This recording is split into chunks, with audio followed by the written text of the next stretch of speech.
네, 우리 제목을 같이 앞을 보시면서 우리 한번 읽어보겠습니다. 방패와 지극히 큰 상급.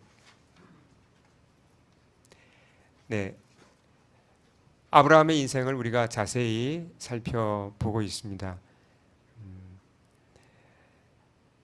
지난 주일 말씀을 아마 기억하실 겁니다.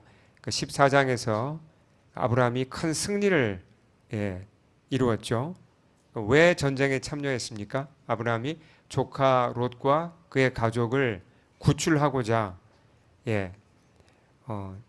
참 쉽지 않은 전쟁인데 단 318명의 군사를 이끌고 전쟁에 뛰어들었죠.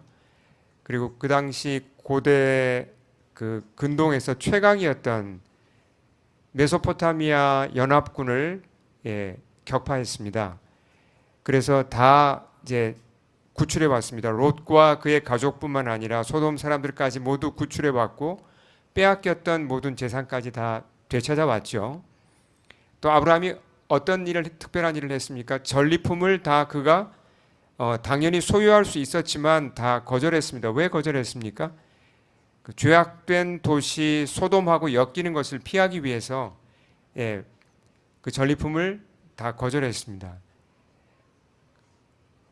자, 아브라함은 이제 실제 삶에서 믿음으로 살았고 믿음으로 이렇게 승리했습니다. 그런데 오늘 읽은 말씀을 보면 그 얼마 지나지 않아서 아브라함이 의기소침해지고 두려움에 사로잡힙니다. 아브라함에게 도대체 무슨 일이 일어난 걸까? 우리가 한번 좀 추정을 해볼 필요가 있습니다. 도대체 무슨 일이 일어났기에 아브라함이 이렇게 두려워할까? 아브라함이 큰 두려움에 붙잡혀 있다는 게 잘 드러나는데요. 아브라함이 무엇을 두려워했을까요? 혹시 지금 여러분 중에는 지금 마음속에 어떤 두려움이 있는 분이 혹시 계실지 모르겠습니다. 두려움? 두려움이 마음에 들어오면 참 쉽지 않아요. 다른 게 잘 귀에 안 들어오죠. 두려움에 붙잡히면 계속 그 두려움이 나를 붙잡고 있습니다. 아마 여러분 중에도 지금도 어떤 두려움이 마음 한 구석에 뭔가 두려움이 나를 붙잡고 계신 분이 있을 수도 있습니다. 흔히 두려움은 우리를 붙잡아요. 근데 아브라함은 왜 두려웠을까요? 무엇이 아브라함을 두렵게 했을까요? 정확한 그 원인이 성경에 써 있진 않아요. 근데 문맥을 통해서 우리가 추정을 할 수 있죠. 방금 정확하게 얼마의 기간이 지난지 모르겠지만 14장에 전쟁 얘기가 나오죠. 아브라함이 전쟁을 했습니다. 이 전쟁과 관련한 두려움이었을 것 같아요. 아무래도 그렇잖아요. 자,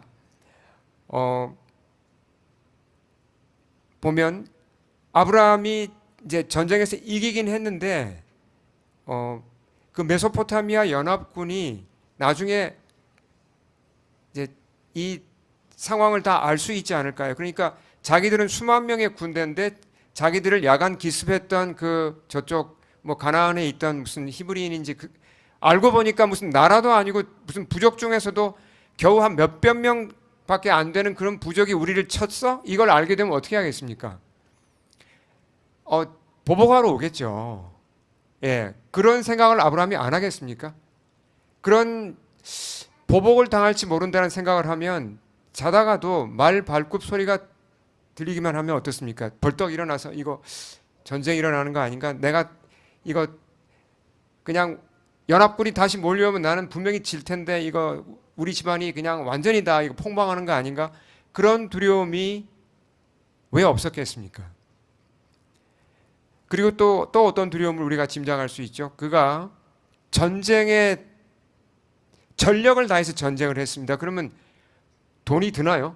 전쟁하면 돈이 엄청 많이 듭니다. 비용이 많이 들죠. 근데 아브라함이 전쟁 후에 다 이제 전리품을 자기가 받아서 자기 걸로 가지면 이게 다 이제 비용이 충당이 되는데 어떻게 했죠? 전리품을 다 그냥 거절했습니다. 믿음을 지키기 위해서, 순결을 지키기 위해서.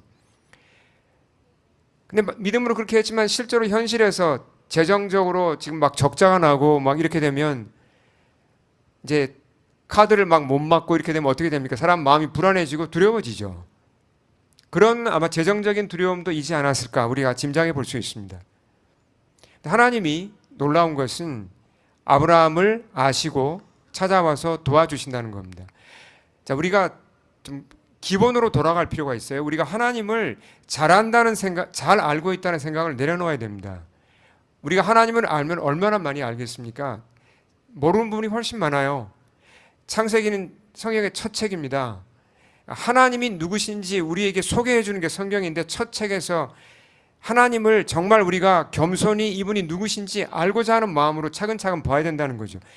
그러니까 아브라함에게 하나님이 어떻게 하셨고 아브라함에게 하나님이 누구신지를 우리가 보면 하나님에 대해서 정말 점점점 바로 알 수 있고 눈을 뜰 수 있다는 겁니다. 하나님이 이런 아브라함을 어떻게 도우셨는지 자 보죠. 먼저 찾아오셨어요. 그리고 말씀하셨습니다. 우리 같이 15장 1절 읽겠습니다. 이후에 여호와의 말씀이 환상 중에 아브라함에게 임하여 이르시되 아브라함아 두려워하지 말라 나는 내 방패요 너의 지극히 큰 상급이니라. 제가 이제 오늘은 그 영어 성경을 NIV를 썼습니다. 그 이유가 ESV가 저희 이제 늘 쓰는 성경이지만 오늘 번역은 NIV가 좀 더 잘 맞기 때문에 NIV를 썼습니다. 자, NIV에 보시면 After this, the word of the Lord came to Abraham in a vision 그렇게 표현했습니다. 이때 그 vision이라는 것은요, 무슨 그냥 자다가 꿈을 꾼 거 그런 것과는 좀 다릅니다. 이건 전형적으로 하나님이 선지자들에게 말씀하실 때 쓰는 방법이에요. 예. 그러니까 어떤 그 하나님의 방법으로 아브라함에게 말씀하신 거예요. 아주 분명하게.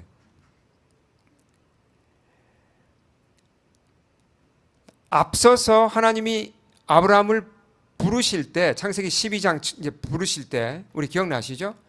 내가 너로 큰 민족을 이루고 내게 복을 주어 뭐 내 이름을 창대케 하리니 너는 복이 될지라. 이 하나님이 부르실 때 주신 약속에 보면 하나님께서 아브라함을 보호하겠다는 약속을 이미 주셨어요. 그렇죠? 예. 근데 지금 아브라함이 지금 뭐 하고 있습니까? 두려워하고 있잖아요. 예, 그리고 뒤에 보면 불평도 하고 불신도 합니다. 하나님이 찾아오셔서 뭐부터 하셔야 될 것 같아요? 너 이리 와봐. 내가 분명히 너한테 약속을 줬는데 너 지금 뭐 하는 거야?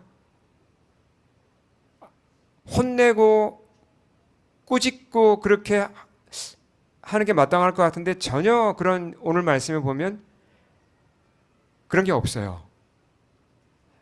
하나님이 아브라함을 이제 지금 잘 아시고 돕는다는 거죠. 지금 꾸짖고 뭐 혼내가지고 지금 될 게 아니라는 걸 아십니다. 그를 지금 위로하시면서 그를 섬세하게 지금 도와주시거든요. 자, 그러니까 하나님은 사람을 돕되 눈높이에 맞춰서 도와주세요. 정말 그 눈높이에 맞게 그 사람이 이해할 수 있게 그렇게 도와주신다는 거죠. 주님이 하신 이 말씀 오늘 15장 1절은 우리가 암송해야 될 만큼 중요한 말씀인데 주님이 하신 말씀이 두려워하지 말라고 말씀하셨고요. 그 다음에 너의 방패라고 말씀했습니다. 두려워하지 말라 나는 너의 방패다 이 말씀을 하셨는데 사실 이제 이 한 덩어리의 말씀이죠. 두려워 말라 나는 너의 방패다. 왜 갑자기 이 말씀을 하셨을까? 왜 방패 말씀을 하시고 두려워 말라? 그러니까 두려운 걸 알고 오셨다는 거죠. 이것도 사실 놀랍죠. 하나님이 정확하게 아시는 겁니다. 아브라함의 문제가 뭔지를. 그리고 두려워 말라. 나는 너의 방패다. 이 나는 너의 방패라는 게 약간 이게 이제 조금 이제 설명하자면 긴데 간단하게 얘기하면요. 방패란 이 히브리어가 앞서서 나온 말씀하고 이 연결이 돼요. 14장 이제 그 20절에서 이거 누가 한 얘기죠? 이거 기억나세요? 우리 한번 읽어보겠습니다. 14장 20절 너희 대적을 내 손에 붙이신 지극히 높으신 하나님을 찬송할지로다. 누가 한 얘기죠? 이건 지극히 높으신 하나님의 제사장이고 살렘 왕이었던 멜기세덱이 한 얘기죠. 승리하고 돌아오는 아브라함을 축복하면서 한 얘기잖아요. 그러니까 뭘 알려줬죠? 아브라함 당신에게 승리를 주신 분은 하나님이십니다. 당신 능력으로 된 게 아니고 하나님이 방패가 되어 주셨고 창이 되어 주셨고 하나님이 함께 하셔서 이 승리를 주셨다는 걸 알려줬죠. 이 말씀하고 이게 원문을 보면 방패라는 말이 붙어 있어요. 연결된 말씀입니다. 발음이 비슷하기 때문에 그렇게 연결된 언어 플레이가 좀 있는데요. 그러니까 아브라함아 나는 너의 방패라고 하신 말씀을 풀었으면 이렇습니다. 풀었으면 아브라함아 지난번 전쟁에서 너에게 승리를 준 나 여호와가 현재 너를 위협하는 모든 것으로부터 너를 지키는 방패가 되어주마. 이 말씀을 하신 거예요. 예. 자, 그러면 한번 생각해 보죠. 창세기에 아브라함의 인생이 다 기록되어 있습니까?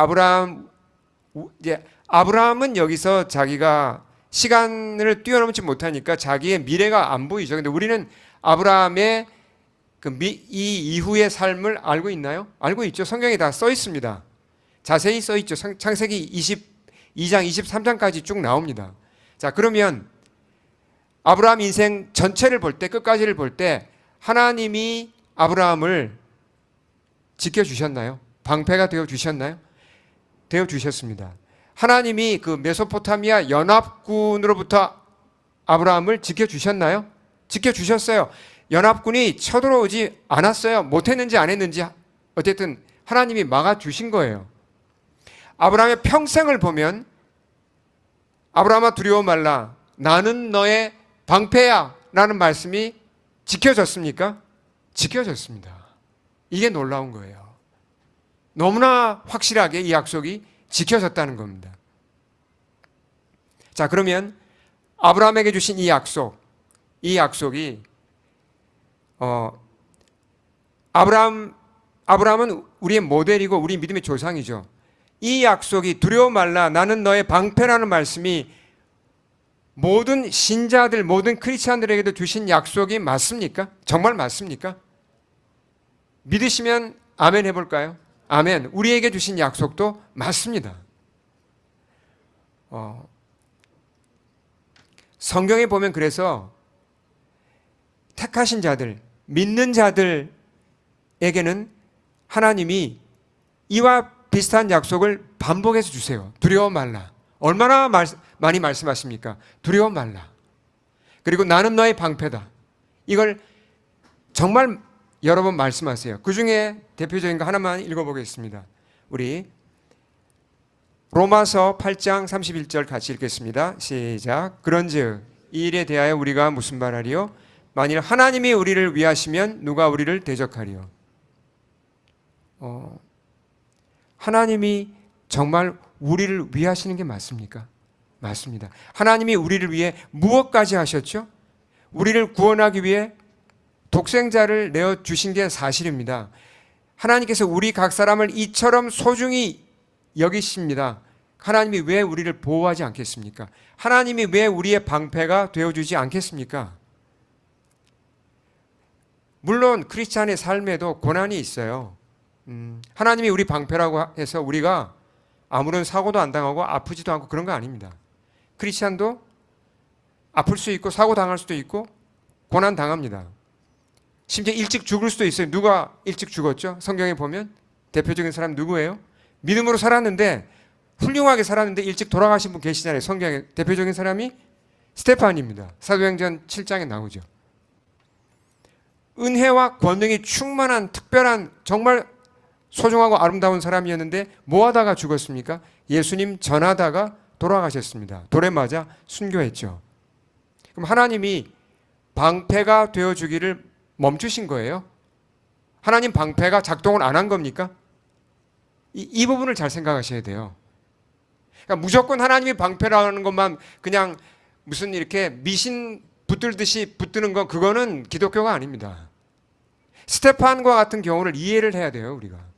스테판 경우는 하나님이 방패되다가 잠깐 어디 가신 거예요? 잊어버린 거예요? 이게 아니죠. 자,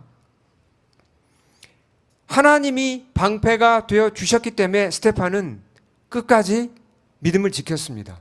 끝까지 자기를 향하여 돌을 던지려고 하는 사람들을 끝까지 용서했습니다.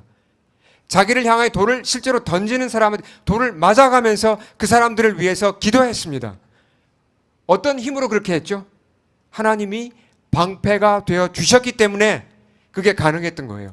하나님이 방패가 되어 주셨기 때문에 순교까지 할 수 있었던 겁니다. 여러분, 물론 가슴 아픈 일이지만 크리스찬의 삶에 이런 일도 일어나요. 그러나 여기도 분명히 스테판의 삶에도 너무나 분명하게 하나님이 방패가 되어 주셨어요.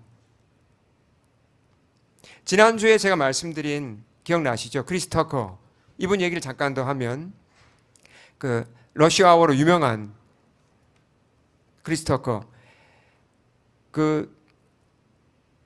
그가 정말 이제 유명해지고 이제 새로운 영화를 찍으라고 여기 이제 1999년 Next Friday라는 영화를 이제 영화에 출연하면 얼마의 출연료가 있었다 그랬죠? 예, $1200만 출연료가 약속되었는데 왜 거절했다 그랬습니까? 그 영화에 가게 되면 자기가 욕을 많이 해야 되고 마약하는 걸 해야 되니까 그 직전에 이 사람이 크리스찬으로서 믿음이 새로워졌기 때문에 그걸 거절한 겁니다. $1200만 거절했죠. 그러니까 헐리우드에서 이렇게 해서 살아남을 수 있을까? 근데 하나님이 크리스 터커에게 방패가 되어 주셨다는 게 그의 인생을 잘 찾아보면 드러나요. 약 7년 후에 러시아어 세 번째 영화가 기획되고 만들어지고 다시 이 사람이 주연으로 발탁이 되면서 출연료가 얼마라고요? $2500만 출연료를 받았습니다. 거의 최고의 출연료였다고 해요, 당시에. 하나님이 이렇게 보상을 해주신 거죠. 방패가 되어주신 거예요. 그러다가 2010년에 세금 관계로 큰 어려움에 처합니다. 파산 직전에 이르러요. 어마어마한 빚을 지고 이 정도의 이제 어려움에 처하면 보통 배우들이 어떻게 합니까? 가리지 않고 영화에 출연해야죠. 어떤 영화든지. 근데 그때도 크리스 터커는 아무 영화나 출연하지 않았습니다. 내용을 보고 크리스찬으로서 할 수 있는 영화에만 출연했고 그렇게 자기 믿음의 순결을 지켰습니다. 그랬을 때 한 4년 만에 빚을 다 청산하고 재기에 성공했다는 거죠. 그러니까 이 사람의 인생을 보면 하나님이 방패가 되어 주신다는 약속이 지켜진 걸 알 수 있어요. 네. 자, 우리 이 말씀을 다시 한번 크게 읽어보겠습니다. 아브라함아 두려워 말라. 나는 너의 방패요 너의 지극히 큰 상급이니라. 조심하실 게 있습니다. 이 말씀 앞에서.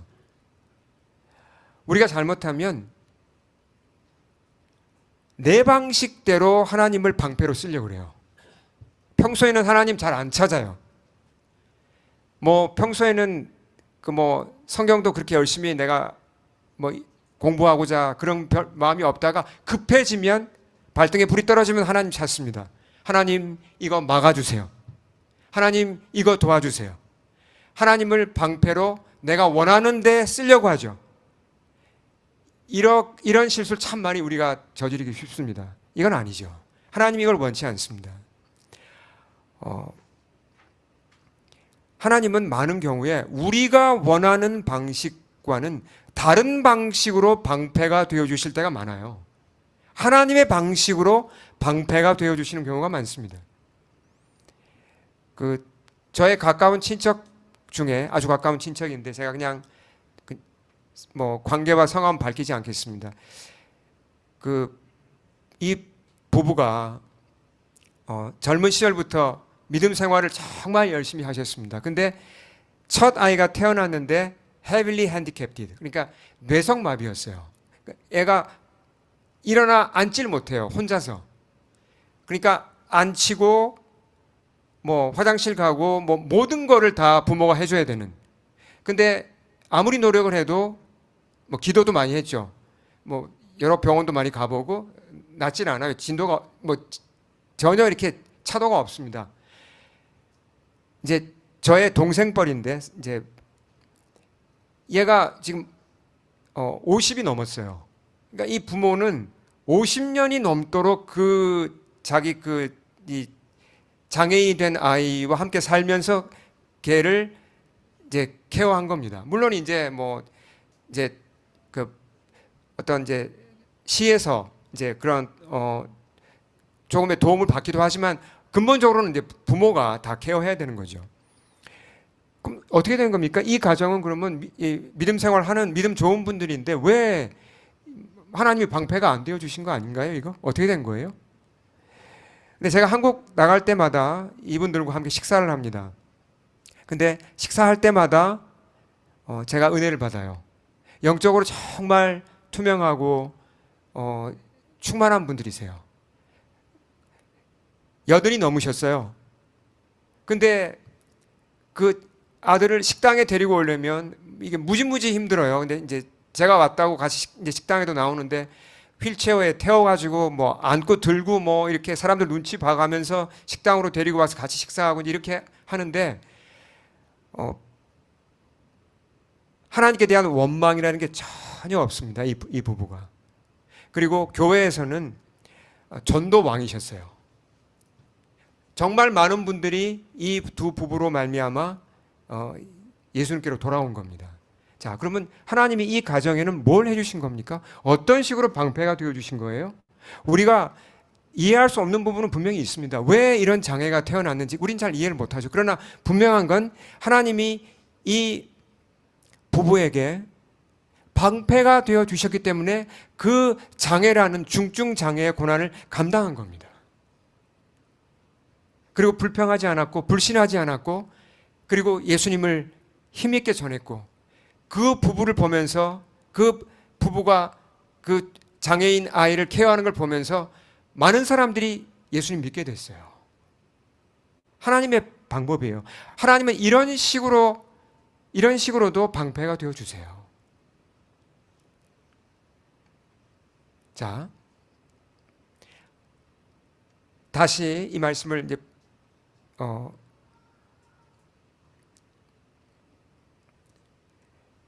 15장 1절을 우리 다시 한번 큰 소리로 읽어보겠습니다. 아브라함아 두려워하지 말라.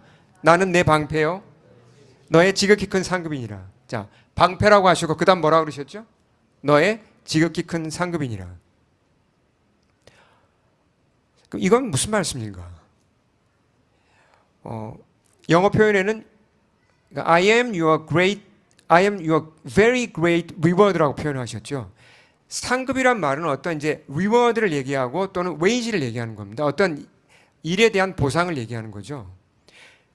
얼마 전에 아브라함이 뭘 거절했죠? 소돔의 전리품을 다 거절했잖아요. 그것 때문에 마음이 아마 아팠을 겁니다. 근데 하나님이 그 걱정하지 말라는 말씀이 이 속에 들어있나요? 하나님이 재정적으로도 책임지신단 말이 이 속에 들어있죠. 근데 이 말씀은요, 자, 잘 보셔야 돼요. 아브라함은 내가 너에게 보상을 해줄게. 그 정도의 얘기가 아닙니다. 하나님이 뭐라고 그러셨죠? 아브라함아 내가 너에게 충분한 보상을 주마라고 말씀하신 거예요? 아니면 아브라함아 I am 내가 너의 지극히 큰 상급이라고 하신 거예요? 어느 쪽이에요? 하나님이 지극히 큰 상급이라고 하셨어요. 뭘 준다라는 거에 포인트가 있는 게 아니라 하나님 자신이 아브라함아 나 자신이 너의 지극히 큰 상급이다. 이 얘기를 하신 거죠. 그러니까 굉장히 놀라운 말씀을 하신 거예요. 아니 도대체 이게 뭐지? 어떤 신이 이렇게 얘기할 수 있지? 이런 질문을 여기서 해봐야 됩니다. 자, 이 의미를 우리가 하나님의 이 말씀의 의미, 지극히 큰 상급이라는 의미를 좀 더 이해하려면요. 왜 이 말씀을 하시는지 이해하려면 아브라함의 반응을 먼저 봐야 돼요. 자, 아브라함의 반응을 보겠습니다. 우리 읽어볼까요? 15장 2, 3절 크게 읽겠습니다. 아브라함이 이르되 주 여호와여 무엇을 내게 주시려 하나이까 내가 자식이 없사오니 나의 상속자는 이 다메섹 사람 엘리에셀이니이다. 아브라함이 또 이르되 주께서 내게 씨를 주지 아니하셨으니 내 집에서 길리운 자가 내 상속자가 될 것이니이다. 사람은 그 마음에 가득한 걸 입으로 말한다 그랬습니다. 아브라함의 첫 마디가 지금 뭐였죠? 누구 얘기했죠? 아들 얘기했습니다. 아들. 그러니까 하나님 왜 아들 안 주세요? 이 말이 툭 튀어나왔습니다. 아브라함의 마음은 현재 자식이 없는 문제로 가득 차 있어요. 다른 얘기는 잘 안 들려요. 하나님 말씀 중에서. 하나님이 아브라함에게 자식을 준다고 약속하셨나요? 그를 부르셨을 때 창세기 12장 2, 3절에서 내가 너로 큰 민족을 이루고 이 약속 속에 아들을 준다는 말이 당연히 들어있죠. 예. 근데 세월이 흘렀습니다. 아마 정확하게 모르는데 아마 한 7, 8년 정도 흘렀을 거예요. 자녀가 생겼나요? 한 명도 안 생겼어요.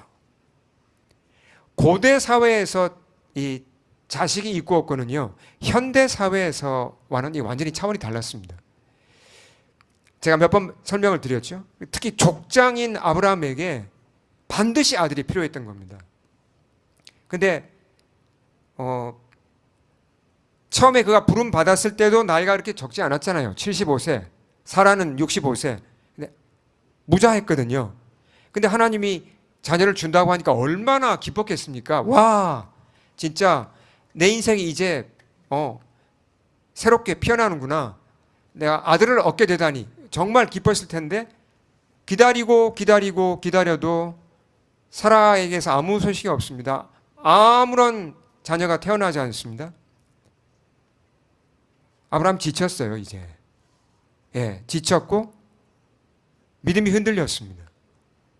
조급해지는 거예요. 안 된다. 사라에게서 이제 아이가 태어나는 거는 이제 이건 아니야. 포기야. 대책을 세워야 돼. 더 시간이 가기 전에 대책을 세워야 돼. 아브라함이 세운 대책이 뭐예요? 말씀을 보면 어떤 대책 세웠죠? 자기 종 중에서 그래도 자기가 믿을 만한 종을 양자로 삼은 거죠. 아독트한 거죠. 그렇게 하려고 지금 계획을 세운 거예요. 그래서 이제 상속자로 세우려고.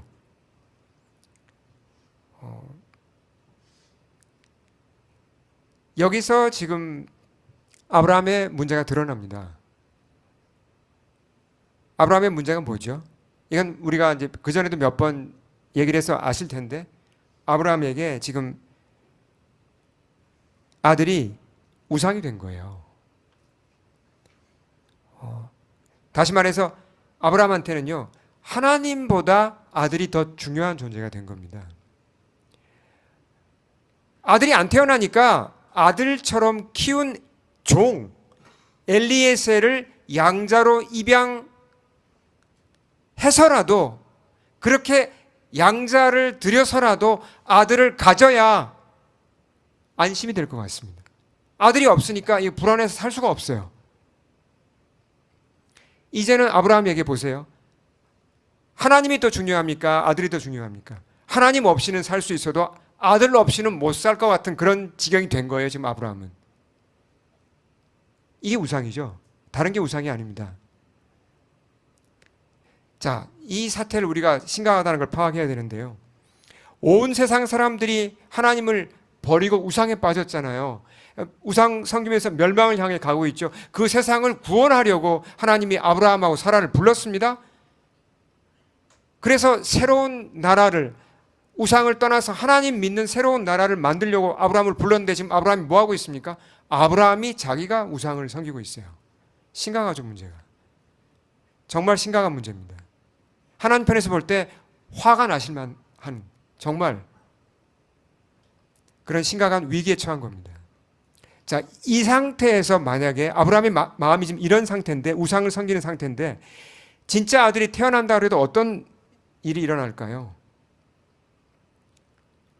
아브라함의 아들을 정상적으로 키울 수 있을까요? 못 키웁니다. 아들한테 집착하죠. 아들한테 과한 기대를 합니다. 그럼 아들은 스트레스를 받아요. 관계가 깨어져요. 그 집안이 이게 비뚤어진다는 거죠. 하나님은 그걸 원치 않으셨어요. 아브라함의 마음에 있는 우상 문제를 먼저 해결해 주고 그리고 나서 아들을 주기 원하신 거죠. 그래서 이런 배경 가운데 하나님이 하신 말씀이에요. 우리 다시 우리 크게 또박또박 크게 하면 다시 말씀을 약속을 받으면서 한번 읽겠습니다. 아브라함아 두려워하지 말라. 나는 내 방패요 너의 지극히 큰 상급이니라. 솔직하게 아브라함한테 누가 묻는다면 아브라함 씨 당신에게 정말 the very great reward가 지금 뭡니까? 가장 큰 보상으로 받고 싶은 게 뭡니까? 라고 물으면 아브라함 뭐라고 답하겠어요? 아들이에요. 아들 주세요라고 그렇게 하겠죠. 이게 잘못된 겁니다. 하나님이 뭘 알려주신 거죠? 아브라함아 그게 아니다. 지금 너에게 가장 중요한 상급은 바로 나야. 이걸 알려주신 거죠. 아브라함이 이걸 깨달아야 돼요. 그리고 이 말씀 앞에 회개해야 됩니다. 그래야, 그러니까 회개해서 마음의 첫자리에 놓은 아들을 내려놓고 하나님을 마음의 첫자리에 모셔야, 그래야 아브라함의 영혼이 건강해지는 거죠. 그래야 아브라함의 영혼이 생명이신 하나님과 연결된다는 겁니다. 그렇지 않으면 생명으로부터 끊어져요. 아브라함은 먼저 하나님을 가장 사랑해야 되고, 먼저 하나님을 가장 열심히 따르고자 해야 되고, 배우고자 해야 되고, 친해지고자 해야 된다는 겁니다. 이걸 놓치면 아무리 아들이 생겨도 그의 집안은 불행해져요. 왜요? 우상 숭배하면서 사람이 어떻게 행복할 수 있겠습니까? 자, 우리가 처음 교회 다니기 시작할 때, 우리가 처음 교회 올 때라면 생각해 보십시오. 처음 교회에 발을 들여놓을 때, 처음 신앙생활을 시작할 때 솔직하게 한번 자신을 돌아보죠. 하나님 자체를 내가 바라고 교회에 오셨습니까? 아니면 하나님이 주시는 뭔가를 바라고 오셨습니까? 저는 하나님이 주시는 걸 바라고 왔어요. 하나님이 주시는 평강, 하나님이 주시는 기쁨, 하나님이 주시는 보호와 여러 상급과 여러 좋은 것과 하나님이 저한테 주시는 여러 축복들이 먼저 마음에 들었죠. 그거 찾아온 거예요. 저도 처음에 교회 올 때는. 이건 다 비슷합니다. 근데 계속 그렇게 살면 됩니까? 아니죠. 그래서 하나님이 교회에 모인 성도들에게 가장 하나님이 원하시는 게 뭐죠? 가장 하나님이 중점을 두고 가르치시고 키워가시는 게 뭐죠? 바로 이 말씀이에요. 얘들아, 너희들 정신 차려야 돼. 너희가 원하는 지극히 큰 상급, 너희가 이것만 있으면 나는 살 것 같아. 이게 있으면 내 인생이 펴질 것 같아. 나는 꼭 이게 필요해. 이게 진짜 축복이야 라고 생각하는 그것보다 나를 먼저 찾아야 돼. 알고 보면 내가 가장 큰 보물이야. 너에게 내가 가장 지극히 큰 상급이야. 이걸 너희가 알아야 돼. 하나님이 이거 가르치시는 거예요. 이거 설득하시는 거예요. 여기에 설득을 당하신 분들은 한번 아멘 해볼까요? 아멘. 진짜 축복받은 분들입니다. 이게 설득이 잘 안 되신 분들은 더 열심히 귀를 기울이셔야 돼요. 그리고 생각해 보셔야 돼요. 기도하셔야 돼요.